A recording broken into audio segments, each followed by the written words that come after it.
Good morning student, कैसे हो आप सबका मेरा यूट्यूब चैनल पे स्वागत है। तो लास्ट क्लास में हमने क्या सीखा था कि किस तरह से हम मास को एनर्जी में कन्वर्ट कर सकते हैं। तो आज हम सीखेंगे, जैसे कि पिछली क्लास में मैंने डिस्कस कर लिया था कि पेयर प्रोडक्शन क्या होता है, जिसे आप हम बोलते हैं हिंदी में युग्म उत्पादन, और पेयर इन्हेलेशन क्या होता है, मीन्स युग्म विनाश क्या होता है। तो पहले हम बात करते हैं पेयर प्रोडक्शन की, मीन्स युग्म उत्पादन की। तो एक्चुअल में क्या होता है, जैसे कोई गामा फोटान क्या होता है, किसी भारी नाभिक या हमारे पास क्या होता है कि हैवियर न्यूक्लियस से टकराता है। तो टकराने के बाद क्या होता है, हमारे पे दो चीज़ें मिलती है, मैटर एंड एंटी मैटर। यहाँ पे आपको दिख रहा होगा +1 β0। तो +1 β0 जो होता है उसे हम क्या बोलते हैं, पॉजिट्रॉन बोलते हैं।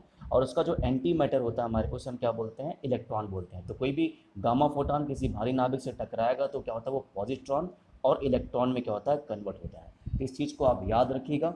फिर हम बात करते हैं पेयर इन्हिलेशन के बारे में, मीन्स पेयर युग्म विनाश के बारे में। युग्म विनाश में क्या होता है, जब कोई पॉजिट्रॉन या इलेक्ट्रॉन या कह दें मैटर और एंटी मैटर जब आपस में मिलते हैं। हायर क्लास में आप एंटी मैटर और मैटर पढ़ोगे, लेकिन अभी यहाँ मैं बात करना चाहता हूँ पॉजिट्रॉन और इलेक्ट्रॉन, जो कि आपकी क्लास में है। तो पॉजिट्रॉन और इलेक्ट्रॉन जब आपस में मिलते हैं तो दो गामा फोटान निकलता है। मीन्स पहले क्या हुआ था, एक गामा फोटान से क्या हुआ, पॉजिट्रॉन और इलेक्ट्रॉन निकला। लेकिन इस बार क्या हो रहा है कि अब जब कोई पॉजिट्रॉन और इलेक्ट्रॉन आपस में टकराते हैं और टकराने के बाद इनका विनाश हो जाता है, और विनाश होने के बाद ये क्या होता है, ये कन्वर्ट हो जाते हैं गामा रेज में या गामा फोटान में कन्वर्ट हो जाते हैं, और दो गामा फोटान में कन्वर्ट होते हैं।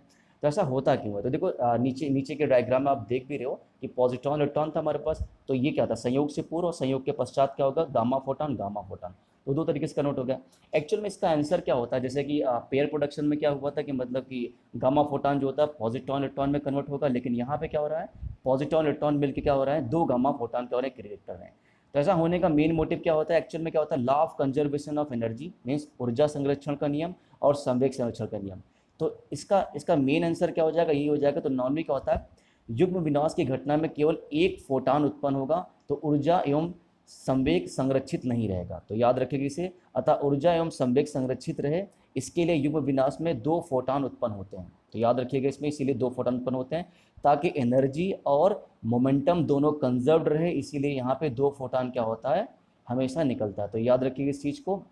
इसका ये आंसर है, कभी कभी पूछा जाएगा तो आप इसका आंसर कर सकते हो। तो ये रहा पेयर इन्हेलेशन और पेयर प्रोडक्शन। तो हमने इन दोनों चीज़ों को डिस्कस कर लिया।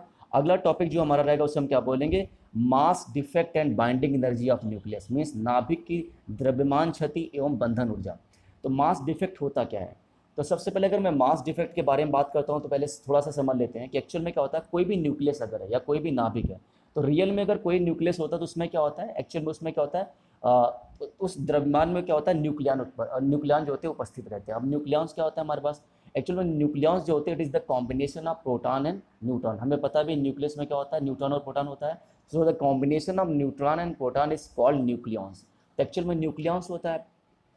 अब न्यूक्लियंस होता है, इसका मतलब क्या होता है, न्यूक्लियन जो होते हैं वो क्या होते हैं, न्यूट्रॉन प्लस प्रोटॉन का द्रव्यमान होता है। तो इसे आप ध्यान रखिएगा। तो एक्चुअल में क्या होता है, नाभिक का एक्चुअल में जो न्यूक्लियस का रियल मास होता है और जो न्यूट्रॉन और प्रोटॉन का मास होता है, उन दोनों में कुछ डिफरेंस होता है, और उसी डिफरेंस को हम क्या बोलते हैं, मास डिफेक्ट बोलते हैं। फिर से मैं रिपीट कर देना चाहता हूँ, जो न्यूक्लियंस होते हैं मीन्स प्रोटॉन प्लस न्यूट्रॉन, उन दोनों का जो मास होता है और न्यूक्लियस का जो रियल मास होता है, उन दोनों के डिफरेंस में क्या होता है, कुछ डिफेक्ट आता है, मास डिफेक्ट आएगा। मतलब दोनों को अगर माइनस करेंगे तो उसमें कुछ मास हमें प्राप्त होगा माइनर में। तो एक्चुअल उसी को हम क्या बोलते हैं, मास डिफेक्ट बोलेंगे। जैसा दिख रहा है, mass defect equal to, formula मैंने बनाया, mass of proton means proton का द्रव्यमान प्लस मास ऑफ न्यूट्रॉन, मतलब न्यूट्रॉन का द्रव्यमान माइनस मास ऑफ न्यूक्लियस या नाभिक का द्रव्यमान। तो अगर मान लीजिए कोई एटम है हमारे पे, तो एटम कोई एक्स एलिमेंट है हमारे पास, उस एक्स एलिमेंट में जेड जो होता है उसे बोलता हूँ नंबर ऑफ प्रोटॉन, ए जो हो जाता है उसे मैं बोल देता हूँ नंबर ऑफ मास या मास नंबर बोलता हूँ। तो अगर मैं मास नंबर में से नंबर ऑफ प्रोटॉन को माइनस करूँगा तो हमें पता है कि नंबर ऑफ न्यूट्रॉन प्राप्त होगा हमारे पे। तो सो मास डिफेक्ट हो क्या जाएगा, तो डेल्टा एम से रिप्रेजेंट करेंगे इसे। तो delta M is equal to क्या हो जाएगा, पहले तो हम प्रोटॉनों की संख्या देखेंगे कितनी है, उसके बाद हम मास से मल्टीप्लाई कर देंगे, प्लस हम न्यूट्रॉनों की संख्या देखेंगे, मास ऑफ न्यूट्रॉन, तो न्यूट्रॉनों की संख्या कितनी है, प्लस मास ऑफ न्यूट्रॉन से मल्टीप्लाई कर देंगे, माइनस जो हो जाएगा हमारे पास मास ऑफ न्यूक्लियस। तो यहाँ पे नोट डाउन कर लीजिएगा इस फॉर्मूला को, ये फॉर्मूला बहुत इंपॉर्टेंट है, इससे बहुत सारे क्वेश्चन हम सॉल्व करने वाले हैं। यहाँ पे एम पी क्या होगा, mass of proton, M N क्या होगा, mass of neutron, and M N क्या हो जाएगा, मास ऑफ न्यूक्लियस। इस फॉर्मूले को नोट कीजिएगा, इसी को हम क्या बोलते हैं, द्रव्यमान क्षति बोलते हैं या मास डिफेक्ट बोलेंगे। अब हम बात करते हैं बाइंडिंग एनर्जी की। तो बाइंडिंग एनर्जी क्या होती है, यहाँ पे आपके पास डिफिनीशन है, हिंदी मीडियम के बच्चे आप इसे चाहो तो रिपीट कर सकते हो। तो एक्चुअल में होता है क्या, यहाँ पे समझने की कोशिश करते हैं इसे।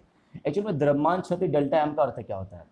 द्रव्यमान क्षति डेल्टा एम क्या होता है, जब प्रोटॉन तथा न्यूट्रॉन मिलकर नाभिक का निर्माण करते हैं। ऑब्वियस सी बात है, किसी भी न्यूक्लियस का फॉर्मेशन जो होता है वो किससे होता है, प्रोटॉन तथा न्यूट्रॉन के मिलने से होता है। आप सुनते जाइएगा इस चीज़ को। तो न्यूक्लियस का निर्माण हो गया तो क्या होगा, तो डेल्टा एम क्या होता है, द्रव्यमान लुप्त हो जाता है। तो जो डेल्टा एम होता है वो माना जाता है कि मतलब प्रकार से लुप्त हो गया तथा इसके तुल्य ऊर्जा।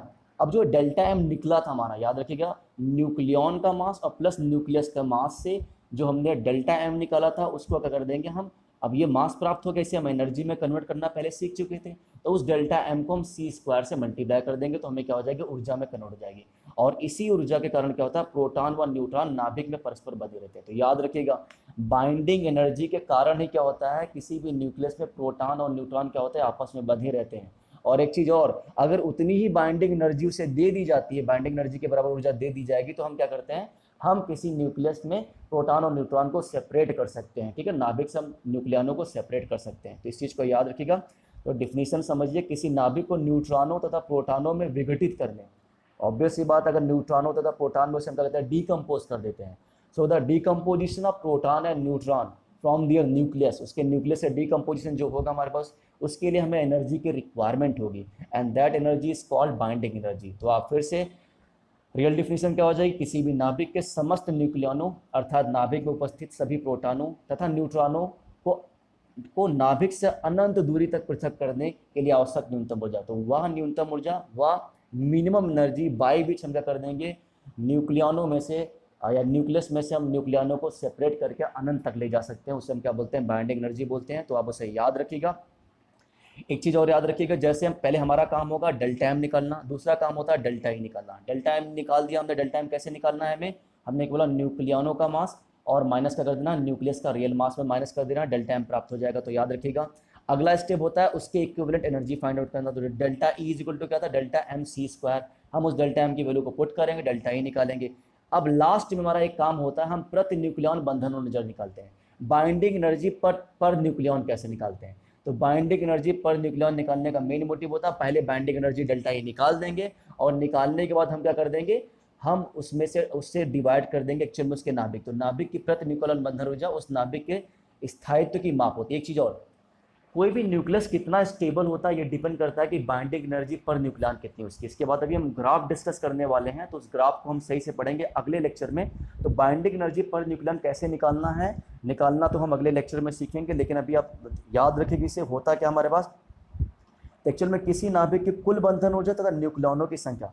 न्यूक्लियनों की संख्या क्या होती है, एक्चुअल में न्यूक्लियनों की संख्या क्या होती है, हम सिंपल ए बोल सकते हैं। तो जो बाइंडिंग एनर्जी होती है उससे हम क्या करते हैं, मास से डिवाइड कर देंगे कि ए में क्या होता है, ऑब्वियस बात है न्यूट्रॉन और प्रोटॉन दोनों हो जाएगा। तो उसे डिवाइड करके हम प्रति न्यूक्लियन बंधन ऊर्जा फाइंड आउट कर सकते हैं। तो इस चीज़ को याद रखिएगा। ये डायग्राम हो सके तो आप नोट कर लीजिएगा, देख लीजिए। कोई न्यूक्लियस है हमारे पास, बाइंडिंग एनर्जी हमने प्रोवाइड किया, बाइंडिंग एनर्जी प्रोवाइड करने के बाद क्या होता है, ये सेपरेटेड न्यूक्लियस और ये अलग अलग न्यूक्लियस में कन्वर्ट हो चुके हैं। तो आप चाहे तो इस डायग्राम को भी अपनी कॉपी में नोट डाउन कर लीजिएगा। हाँ, कुछ इस तरीके से देख लीजिए डिफिनीशन, अगर इंग्लिश में आपको नोट डाउन करना है तो energy required to separate a nucleus into its individual proton and neutron. तो न्यूट्रॉन और प्रोटॉन इंडिविजुअली सेपरेट करने के लिए जो एनर्जी की रिक्वायरमेंट होती है उसे हम क्या बोलते हैं, बाइंडिंग एनर्जी बोलते हैं। क्लियर है।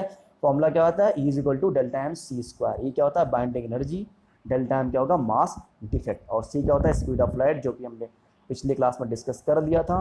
और एक कुछ खास बात, एक्चुअल में क्या होता है, यहाँ पे हम एटॉमिक मास यूनिट के बारे में बात कर रहे थे। हमने एटॉमिक मास यूनिट पिछली क्लास में देखा था, उसे जाके आप नोट कर लीजिएगा।